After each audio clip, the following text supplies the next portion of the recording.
All right, Dad. Can you tell us about This is where you can talk about Gavinsky's bar again. The name of the bucket of blood, what they did there, and what you saw about the owner. Gavinsky's used to cash checks from the people from Calumet Shops, Sherwin-Williams, and Pullman Standard, and they used to have all these DPs, displaced person from different that worked at Calumet Shops, and they used to get drunk, and they used to bring their checks there, and they cashed their checks, and after they cashed their checks, they would eat there and then go upstairs and go to bed. And there's rumors saying that Gavinsky's used to get them drunk and push them down this flight of stairs, and accidentally they would die from the falling of the stairs, and they used to have their insurance because they had no one else, no families that lived in Pullman. They only worked at the Pullman companies, the Calumet Shops area, and Sherwin-Williams. And my dad used to come down there, and my dad used to be like a drinker. And my dad used to go in there, and he used to play cards. He used to drink and play cards and cash his check. And Gavinsky's would push them down the stairs, not my dad, but other people. They were drunk. They were living in there, upstairs in the one-room complex there. And they would fall and they would die from their injuries and things like that. And he used to get their money, their insurance money.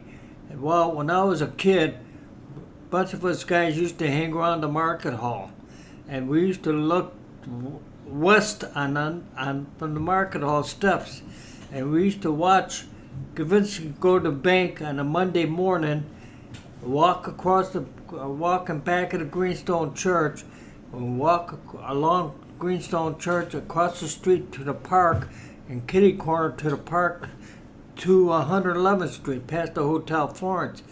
And we knew that he was going to the bank to deposit his earnings, his checks. And we were thinking that the guys were thinking that, we could hold him up and we could beat him up and take his money and everything. And I said, well, I don't know, And then we watched him weeks after weeks. We used to watch him go to the bank, And they were thinking about that, but they never followed through on that. I think they were scared, or maybe they were.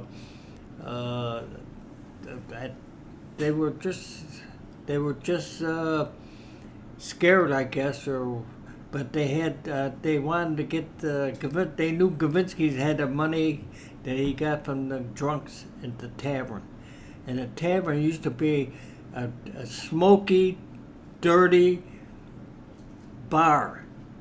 There were women that were living in there too, but the idea is that they were all people from different countries.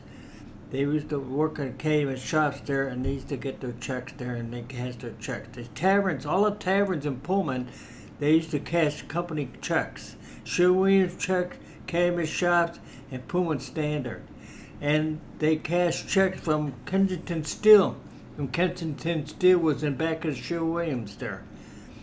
And that's the kind of stories that I could remember seeing when I was a kid. When you say DP, what does that mean? And displaced person. When you say DP, what does that mean? And what was Gavinsky's, like? Do you remember his first name or what his personality was like? The only thing I know about Gavinsky's was his last name, Gavinsky. That's a Polish name, and he used to get the people from Poland or different countries, and they were looking for a place to live and all that, and that was the only place. And the High Step Inn, the same thing too. And Barney's Tavern, the same thing too. They would get cash. They would cash the company checks and everything like that because they had no bank account or any way to cash in their checks. And when you say displaced person, a DP, what does that mean? The word DP means displaced person. That means that they came in without any papers or nothing like that. They come in and they spoke very little English, and they got drunk there, and they had a place to live. So like an undocumented immigrant. Undocumented immigrant. And what was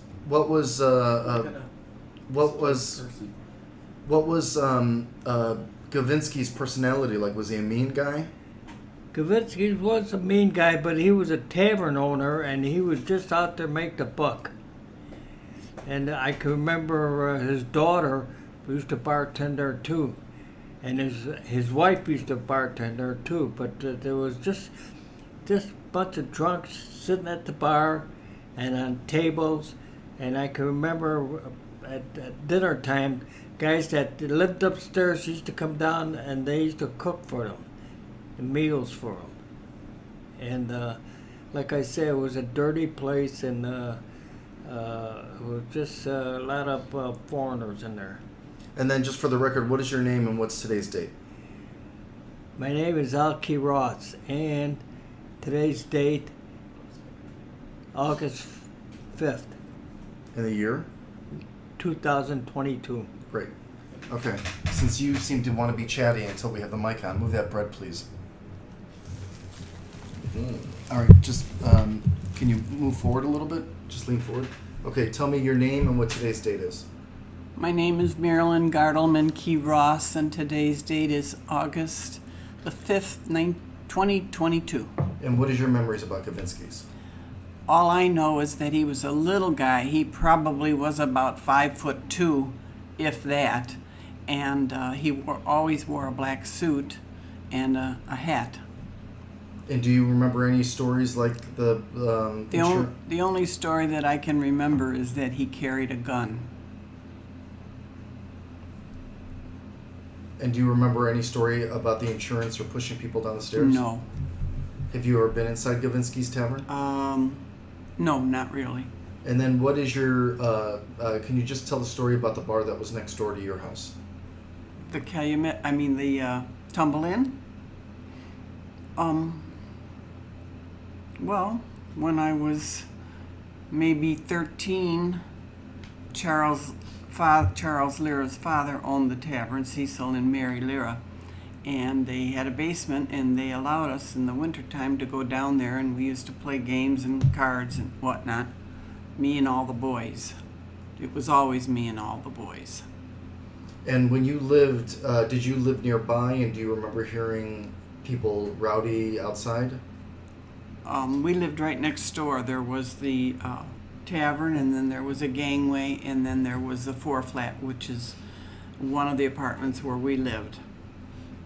And in the summertime, we had screen windows, and there were times when I would be awoken by noise out in front where the police were pulling somebody out of the tavern. And one time I remember that the police were walking Junie Gelmines down the stairs, and he must have been a little belligerent to one of the policemen, and he took his billy club out and cracked him right over the head, and it was like bonk, and Junie just kept walking. It didn't even faze him.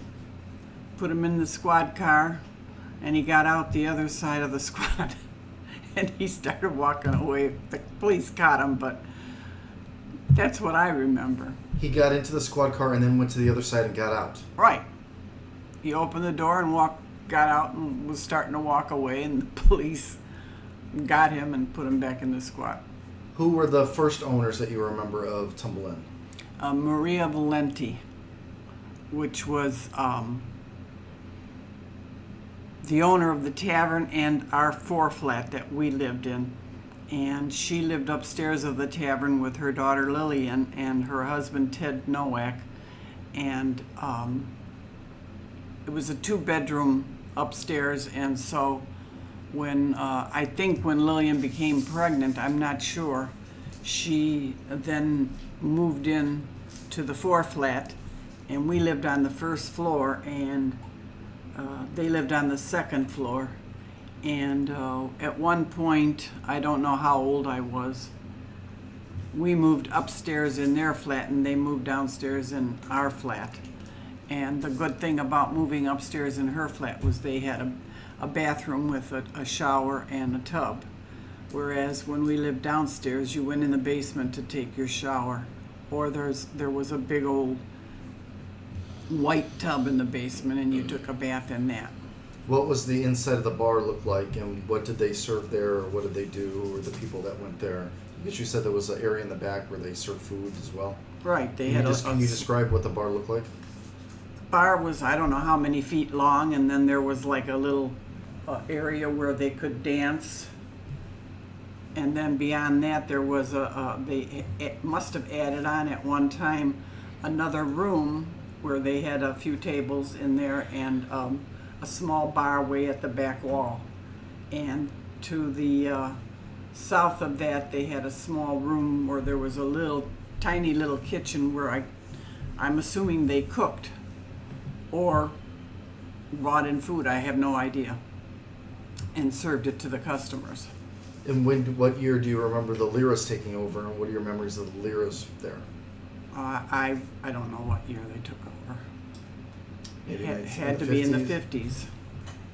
50s. Do you remember anything specific about the Liras? Because I think he worked at Sherwin-Williams. They both worked at Sherwin-Williams, Cecil and Mary. So when did they have time to run a bar if they were working full time?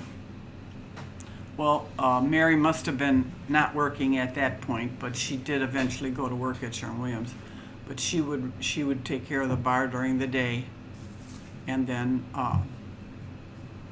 when Cecil came, well, they had an older gentleman that was a part owner, but I don't remember what his name was even, so I can't help you there. But he also would tend the bar during the day. Okay. Is that all? Do you have anything else to add?